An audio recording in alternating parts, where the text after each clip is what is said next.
Were the disciples that were speaking in tongues actually preaching the gospel in known human languages? And the answer is no, they were not. I was listening to an Orthodox priest who was explaining why the Orthodox Church generally does not accept modern day speaking in tongues, because they believe that the speaking in tongues in Bible days was preaching the gospel in known languages of the people in those days. A lot of evangelical Protestant churches also think the same thing. Listen, if that was the case, number one, why were so many people making fun of the disciples when they were speaking in tongues?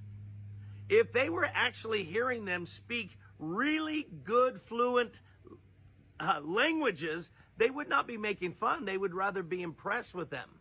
Secondly, the miracle wasn't just in the speaking in tongues, but God touched the hearts of those who were open to the gospel by enabling them to understand what they were speaking. And notice, they said to each other, how is it that each of us hear them in our own languages? There were about 16 different languages represented. And the miracle was they were hearing only their own languages. And that was what perplexed them. Do you understand that? So God was enabling them to hear only their own language.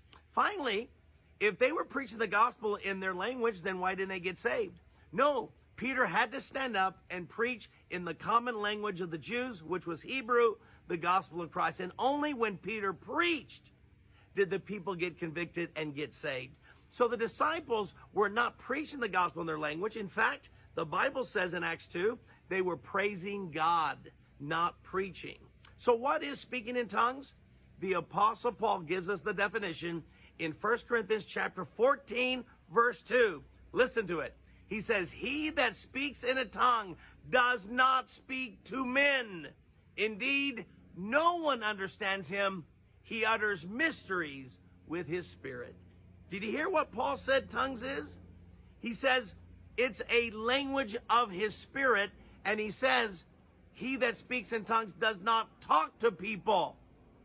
So it is not the gospel being preached to people, but is a language to God. Paul calls it in 1 Corinthians 14, prayer to God. In other words, giving thanks to God. In other words, speaking in tongues is a language known to God, not to us.